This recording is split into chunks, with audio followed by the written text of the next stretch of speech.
and welcome to the chat box right here on ZBC. My name is Kim Sibanda.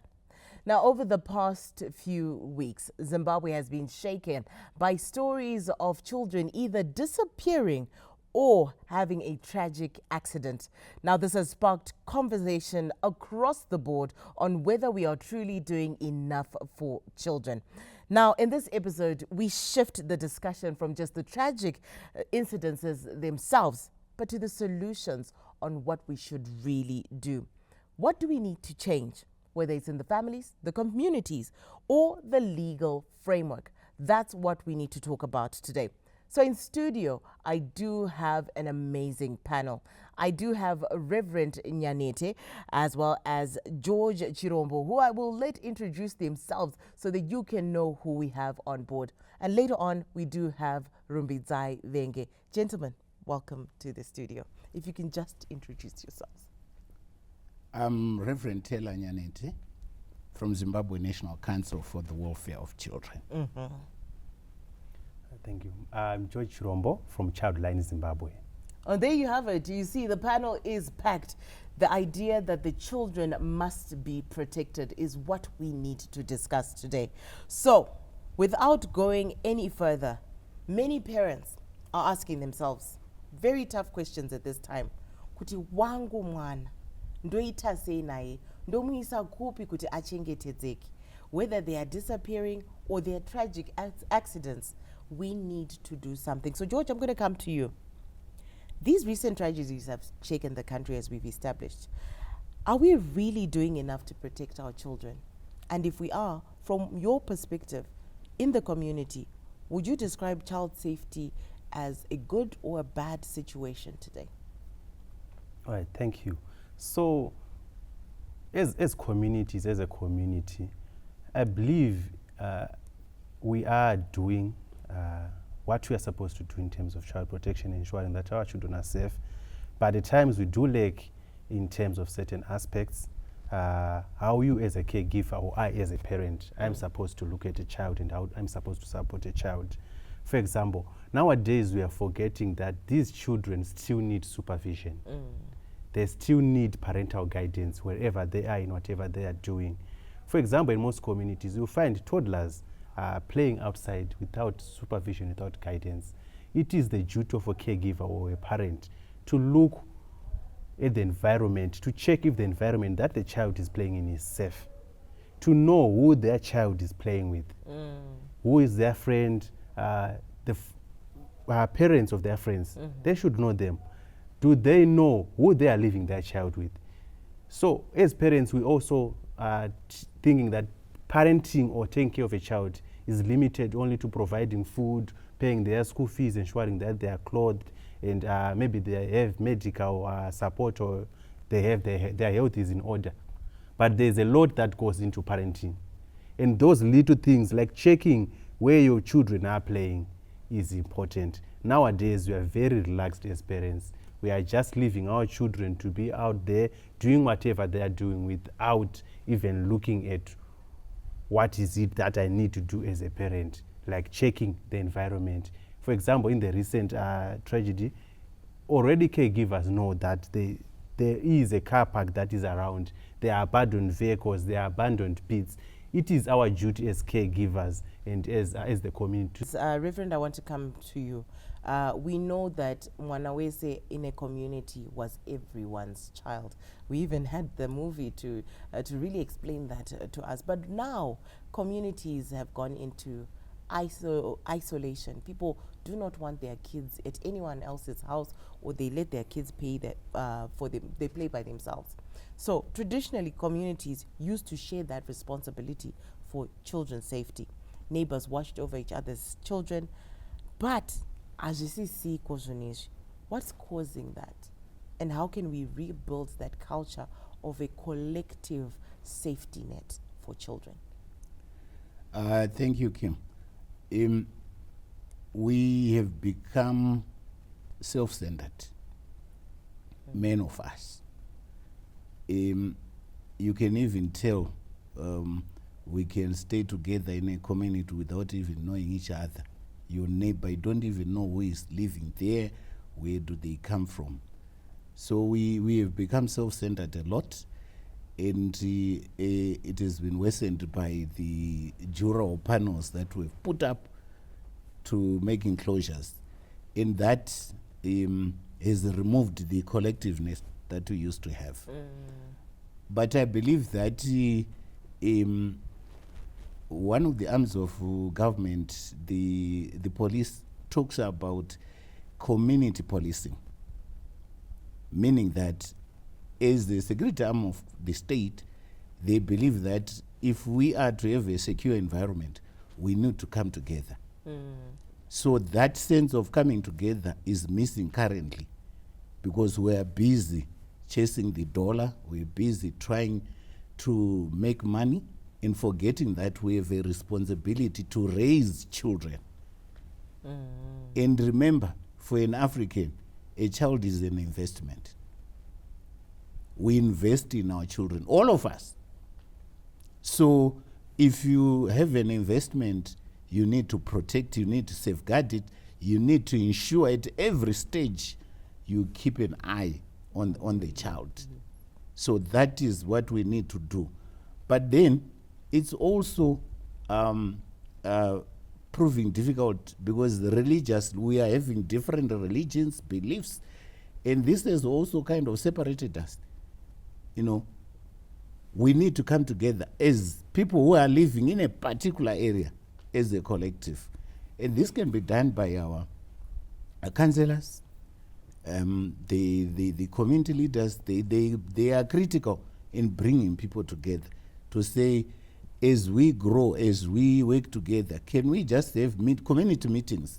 Those are missing currently, the community meetings, just to discuss the environment in our area, the way we are disposing our waste, the way our children are going to school, even the drug issues that we have.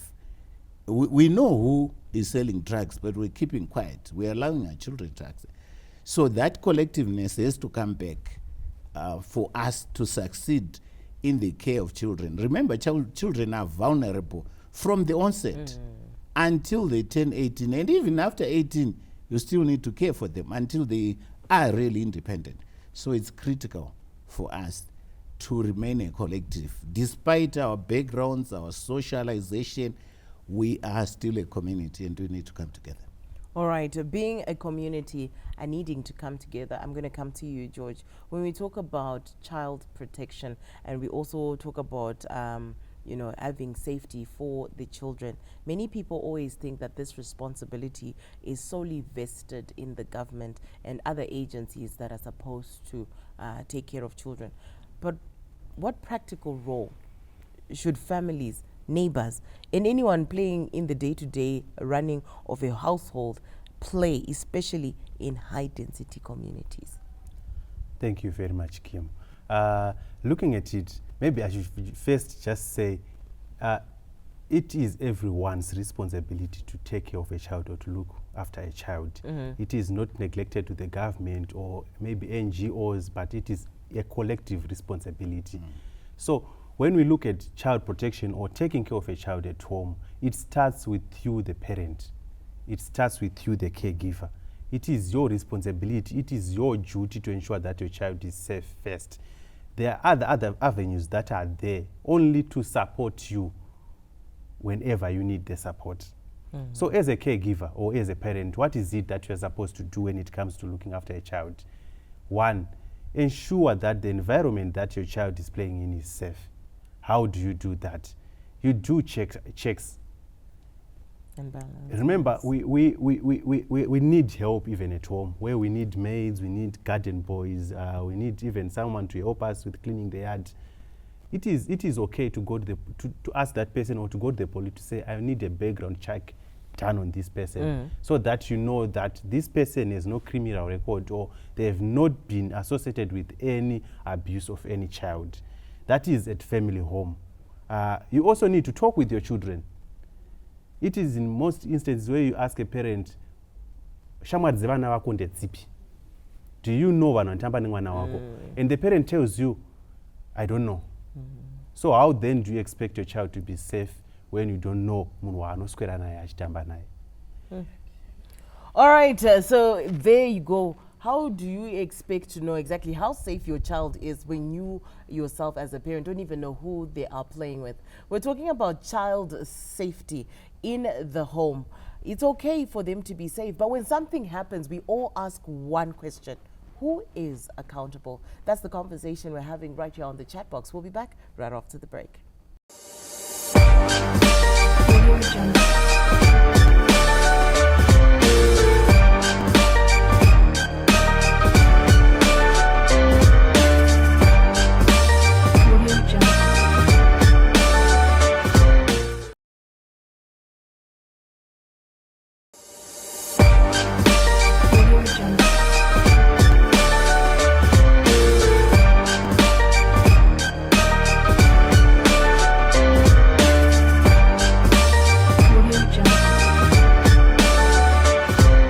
Welcome back to the chat box. And of course, the conversation that we are having is very important. We are talking about child safety. Now, when tragedies happen, we all want to point a finger at someone. Who is responsible and who will be held accountable? I am still joined by an amazing panel. We've switched over from the Reverend and now have Rumbi Zaivenge joining us for a legal voice. How are you doing, Rumbi? Hi, Kim. Thanks so much for having me. An important subject, this one. Thank you so much. So I want to come straight to you, Rumbi. When we talk about who is legally and morally responsible for protecting children, it's something that I really want to break down.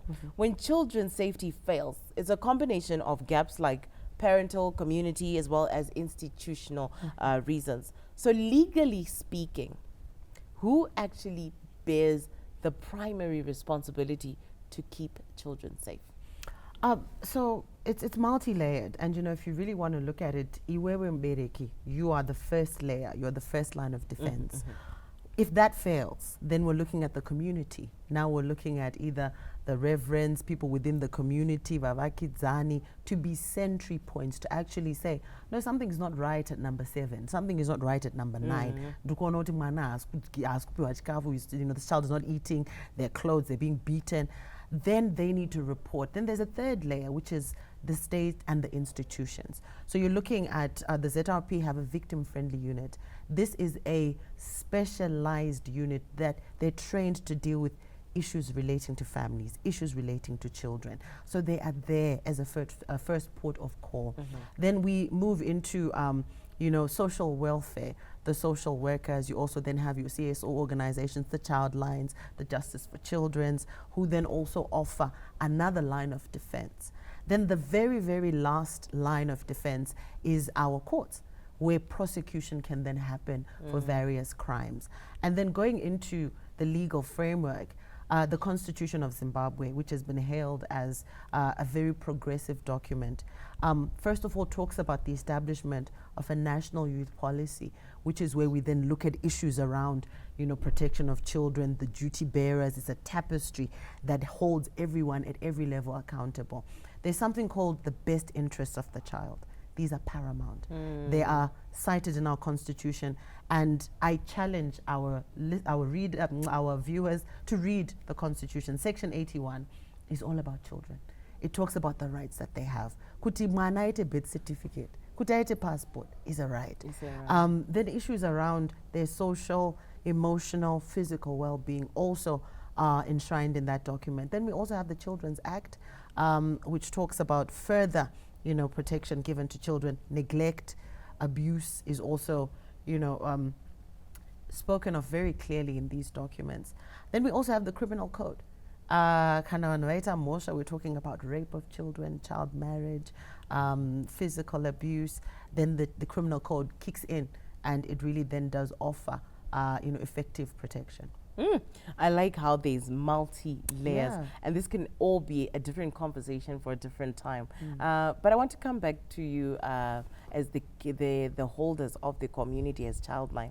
Do our schools, our churches, and even local councils have clear protection policies that you also look into and see if they're being adhered to? Or are we still operating a gray area? And as Thank you. Our schools, I can say, we are in between. Yes. Remember nowadays we have these mushrooming colleges that are not registered, that do not have the proper structures, and most of them do not have proper child protection procedures. In as much as the Ministry of Education has its own procedures, but those mushrooming education centers or schools do not have the proper ways or organized ways of ensuring that their children are protected, the learners are protected. You go to some of the schools, they've even gone to the extent of engaging maybe external people to develop child protection policies for them. Some churches have also gone to that extent of developing child protection policies so that they ensure that within their churches, within their schools, within their communities, children are protected, children have the basic needs or the basic things they need to be protected within their schools. Are our child laws strong enough? Do we have enough laws? I would say yes, we do. We have commendable laws. A lot of nations actually they're copying and pasting what we have here. I feel like the issue is the political will within the community. You would find a lot of the time when these accidents or tragedies come to light that it is your business. You need to speak out. And we have too many people who are, oh, I want to mind my own business. Not my monkey, not my monkey, not my concern, not my circus, which is not it. I think Tikato Juwona, you're legally duty bound actually to say something. When we're looking at cases of neglect, if we come and we ask you and you mention that you knew and did nothing about it, you are also accountable. There was a case that took the entire country by storm, where a 13-year-old girl was left in the custody of a maid and started to engage in sexual activities, bringing guys over. The maid was arrested for letting her do this. And I think that's an important lesson for everyone to learn. It's your business. I liked how you said everyone's child. That's very true, and it's a good way to put it across.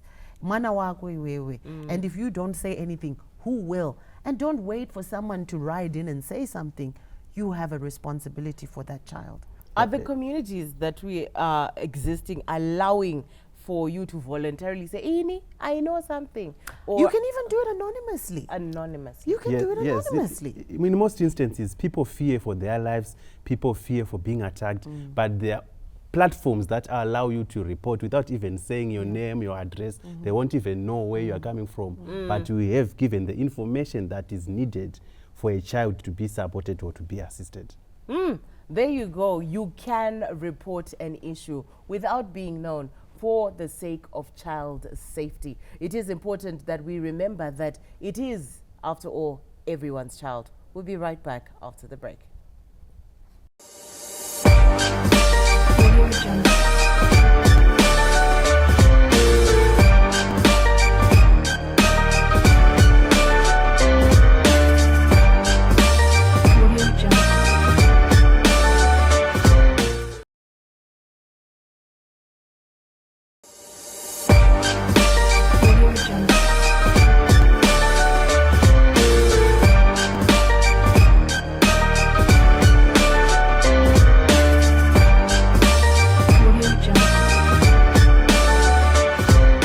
So the question, as we come back to the third and final segment, is children's safety is very important. But whose responsibility is it? And what can we do starting today to have accountability, to have someone responsible, and to have the law take its course when the need arises? So still with my guests, I do want to come back. And I think for this one, we really wanted to focus on the practical solutions, moving forward to what is realistic. And we've spoken about the gaps of accountability, but it's now time for us to focus on those solutions. So I want to come back to you, George.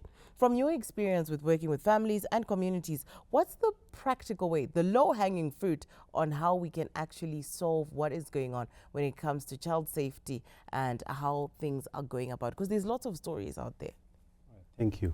So looking at it, most of the times, we as caregivers, we as people within the community, we don't think of prevention. We're always reactionary. We think of the police, we think of child safety whenever there is an issue or whenever something arises. The first thing we must do is just to ensure that our children are safe. That is, we prevent, we put measures that help in preventing abuse of children and any other incident that may affect a child. I want to come in as you are saying that, yes, you are saying us as the parents, we do need to have that parent-to-child communication that is open, that's honest, and that allows the child to open up.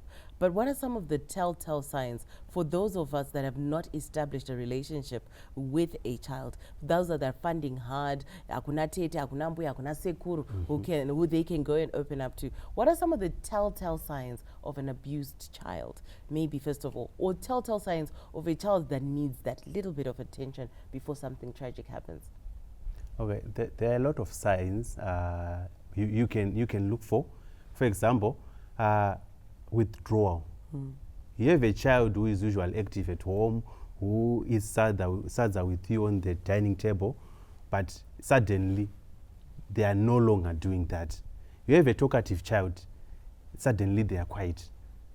You have a child who's outgoing, usually they come back from school, they go out and play with other children, then they are starting to stay in their room, they close their door, they're focusing on music. Those are some of the signs you look at as a caregiver. So whenever you see that, it's always good to ask, unomboenda kunotamba kunze nana Peter, why is it mazuano waugara pane zvakaitika here? So you are trying to create conversation, you are trying to open up that space yakavharika iyoyo kuti mwana akwanise kuzouya kwauri kuti aiwa mama, shamwari dzangu dziri kundirova, not aiwa mama, baba pa next door apa vari kunditeverera every day vachinditi iwo ndiri kukuda iwewe. Because men do that. They do that. So in the same vein as our children, we need to have that open, the honest conversation. Arumbi, I want to come to you and talk about the legal side of things. What are some of the things that we can do as a community, as the schools, and even the government to make sure that our children are protected? And then moving on from that, what are some of the things that we should do in reaction should anything happen? Even like what we were saying before, of you can have an anonymous hotline where we can report, but what other things can we do? I think looking at it from the standpoint of what can be done by institutions, by churches, by schools, we already have at a national level a policy. This then needs to be trickled down to each and every institution, but co-created, make it tailored to your needs, but it's something that should be done intentionally. So I'll say intentionality. And there's so many people operating in this gray area of lawlessness. If you don't even register the institution, are you going to register a child protection policy? So I think the Ministry of Education has a big task on their hands. We need a lot more enforcement. Let all the schools that are unregistered stop operating. Then the schools that are registered ensure that they have a policy that speaks to the national youth policy, the national child protection policy, speaks to the Constitution, the Children's Act. Then the people who are going to be interacting with these children should be trained appropriately. They should be police checked.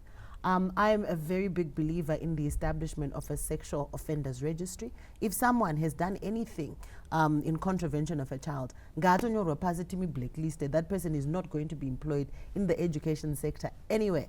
They should not even be within 100 meters of a child. I think we really need to be serious about that. And then people within the community just need to know that the law is not abstract. It's a shield to protect you and your children. And I think people need to start using that. And then when it comes to what we should do, when a case comes to light, when an offender is, I think naming and shaming is important. Naming and shaming is important. Let that person, let that name be shouted on the top of mountain tops. And from there, I think also a lot more interaction between organizations like George's, between the police, VFU within communities, every week, every month, to just say, this is where you can come if this thing is happening. Do you know people, children particularly, can react very well to even dramatized situations of another child being abused, of another child being bullied. Then after that, check and see who is reacting to that and say, if this is happening to you, phone this number. More anonymous hotlines, I think, are important.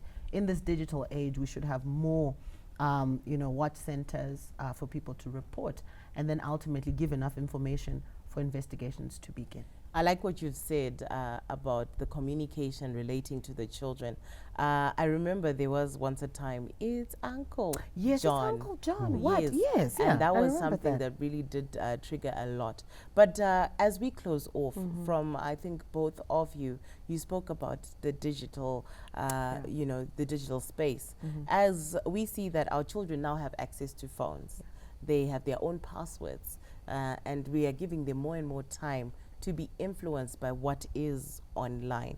What can we say from a legal space when you say a parent, I'm a parent, when my son will tell me, Mom, you're not allowed in my phone, and I really my want to phone. know, you know, I say, it's legally not allowed, you're not allowed in my phone. And then you know what, for these people that are online, George, that are creating content, I used to think it was international, but now locally we're creating content that is bad for our children and encouraging the wrong things. Just in a short space, what do you say to that, George, and then Rumi before we close? Okay.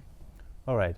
I think whenever you look at a child, there's someone who's called a guardian, someone who has the responsibility of ensuring that a child is doing the correct thing and has the things that they need for them to survive. So when it comes to online safety to children, I don't think it's a crime for a parent to say, can I have your phone? I need to go through your phone to see what's happening. Which groups are you in? Who are you talking to? What are you saying? So that they know the type of interactions that the child is having. By so doing, you're also protecting your child. Kim, I think online sexual harassment, online gender-based violence is real and it's happening. I don't subscribe to, you know, if I've bought the phone, it's mine. And I will have mirrored supervision. I think parents need to do that. It's your right to do so for safety. The Data and Cyber Protection Act also is something that I think parents need to familiarize themselves with, because anything that the child does under your guise or under your account, you can actually be held accountable for. Wow. So I think a lot more intentionality, I'll come back to that. And accountability really is doing the right thing even when no one is there to applaud you or when no one is watching. So I think we need to take that upon ourselves. Let's not become a lazy generation of parents who are leaving our children to screen time. Let's put up boundaries and supervision along the way. There you have it. We've been talking about child safety, and I think the takeaways are important. And for me, as a parent, I think it is important that we know where our children are. We know who they are with and what they are doing, whether outside, in our house, or on the digital space. You as a parent, you as a community can be held accountable. Let's do better as a community. From me, Kim Sibanda, and the chat box, and the crew behind the scenes, it's bye-bye for now.